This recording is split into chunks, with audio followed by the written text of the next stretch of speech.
Club NPC का वार्षिक महासभा NGM और नेटवर्किंग कार्यक्रम 21 सितंबर 2024 को नई दिल्ली के पीएचडी चैम्बर ऑफ कॉमर्स में सफलतापूर्वक आयोजित हुआ।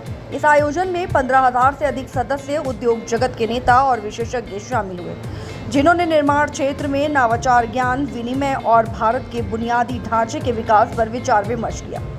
प्रसिद्ध वास्तुकार प्रोफेसर चरणजीत सिंह शाह, जो एयरपोर्ट किंग ऑफ इंडिया के नाम से जाने जाते हैं, उन्होंने सभा को मुख्य वक्ता के रूप में संबोधित किया। शाह ने निर्माण उद्योग में नए कौशल और तकनीक के महत्व को रेखांकित करते हुए कहा, प्रधानमंत्री मोदी के विकसित भारत 2047 मिशन को प्राप्त करने के लिए हमें अपने श्रमिकों को ऑटोकैड और आर्टिफिशियल इंटेलिजेंस जैसे उन्नत कौशल से लैस करना होगा।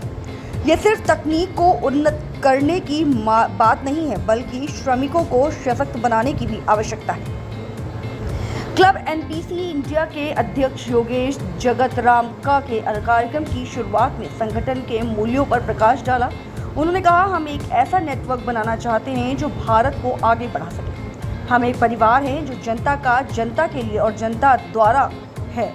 मिलकर हम भारत के निर्माण और बुनियादी ढांचे का भविष्य बदल सकते हैं।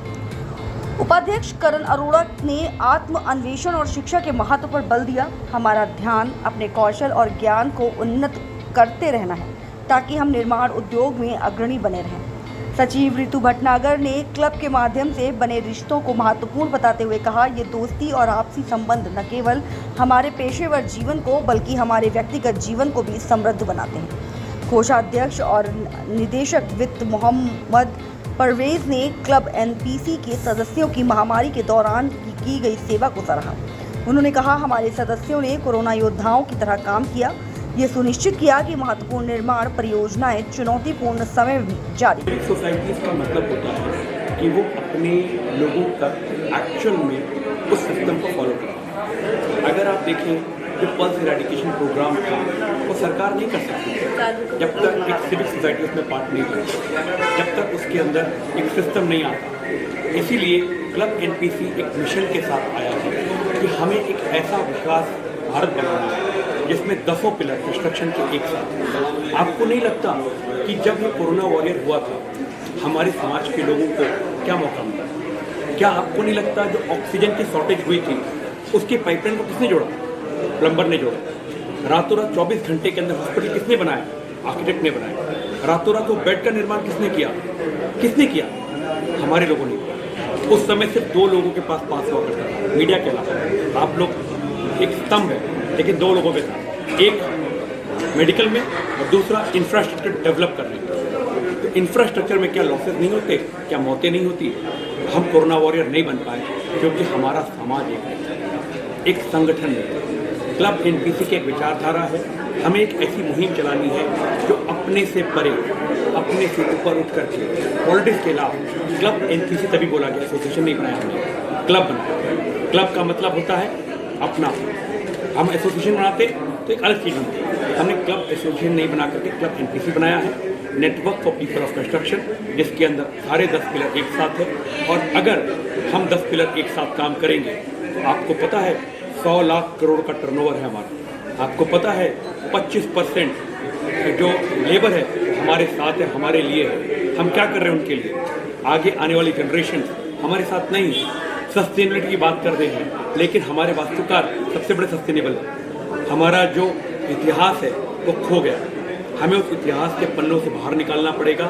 और जो हमारे यूथ पैदा हो रहा है, उस यूथ का कौन कर रहा है? क्या आपको नहीं लगता कि हमारे कॉलेजेस के अंदर जो आर्किटेक्ट, इंटीरियर डिजाइनर्स पैदा हो रहे हैं, वो कहाँ जा रहे हैं? तो we have to be very strong when we say that club NPC is a mission.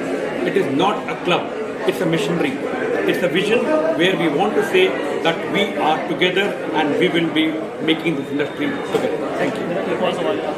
NPC has started this initiative, this Vikas 2024, and since Prime Minister Narendra Modi is also so much energized and enthusiastic about Viksit Bharat 2047 and 100 days of independence. So how do you feel that how this entire initiative is and what exactly the entire objective and mission and vision of this initiative? Sir, Narendra Modi ji ने जो विकसित भारत 2047 का ऐलान किया है, हम सब उनके साथ हैं, हमारी पूरी कंस्ट्रक्शन इंडस्ट्री उनके साथ है। कहीं ना कहीं हमें ये लगता है कि हम लोगों की सोच एक जैसी है और इसीलिए हम लोग अपने देश के लिए, अपनी इंडस्ट्री के लिए काम करते हैं। विकसित भारत तभी बन पाएगा, सबसे पहले हमें सबको अपने अंदर एक बदलाव लाना पड़ेगा। हमें समस्याएं समझ के उनका समाधान देना पड़ेगा, उनको दिशाएं देनी पड़ेगी, उनका विकास करना पड़ेगा। जैसा कि आपने देखा कि हमारी ये विकास की ही मुहिम, तो वो 2047 में जो होगा उसकी मुहिम हमने आज से चालू कर दी है। तो इसका आगाज़ ऑलरेडी हम 2 साल पहले कर चुके थे और ये निर्माण में तो मैम, जैसा कि आपने बोला कि निर्माण में, और अभी तक जैसा कि मैं पढ़ रहा था उसमें 12,000 से ज़्यादा लोग इसमें जुड़ चुके हैं। 15,000 लोग जुड़ चुके हैं और एक मिशन है कि हम इसमें अगले कुछ सालों में 50,000 तक इसको लेकर जाएं। तो क्या मुहिम होगी, कैसे हम आम लोगों तक, गांव तक, शहरों तक, लोगों तक पहुंच के और इस मिशन के बारे में हम बताएं? सर, हमारी मुहिम का हिस्सा कंस्ट्रक्शन इंडस्ट्री से जुड़ा हुआ हर वो इंसान है जो डिज़ाइन करता है, इसको एग्जीक्यूट करता है, उसको बनाने में हमारी मदद करता है। तो एक मजदूर या कॉन्ट्रैक्टर भी हमारा परिवार का हिस्सा है। तो हम गांव-गांव, शहर हर जगह पहुंचेंगे। अभी भी हम तकरीबन 130 शहरों के अंदर ऑलरेडी प्रेजेंट हैं। तो विकसित भारत को लेकर हम जो ये मुहिम, हमारा जो आने वाला मिशन और विजन है वो यही है। सबसे पहले मैंने कहा हम अपने पे काम करेंगे, मतलब अपनी लेबर को स्किल्ड करेंगे, उनको एजुकेशन देंगे। आज आपने देखा होगा जितनी भी बातचीत हुई सब एजुकेशन के ऊपर ही हुई है। विदाउट एजुकेशन हम आगे बढ़ नहीं सकते। तो हमारी लेबर को, कंस्ट्रक्शन इंडस्ट्री की एजुकेशन होना बहुत ज़रूरी है।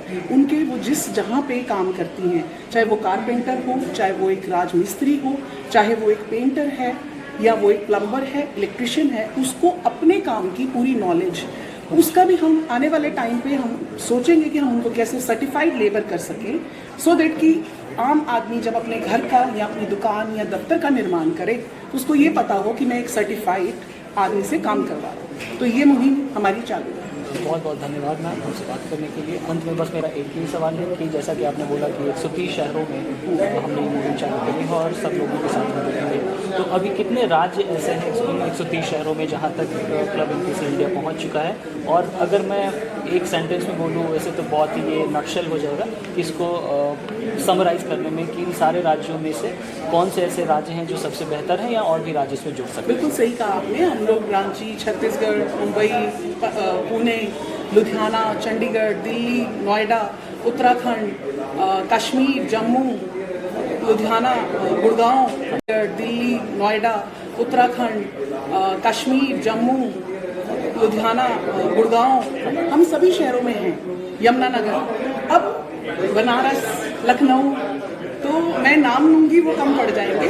और अभी जो हमारी मुहिम जो एक्टिव, आपने पूछा कि हमारे कौन से शहर हैं, वो हमारा लुधियाना, चंडीगढ़, गुड़गांव, दिल्ली, नोएडा, मुंबई, पुणे, ये सब हमारे एक्टिव। उत्तर भारत में ज़्यादा है? उत्तर भारत में बहुत है जी। Thank you so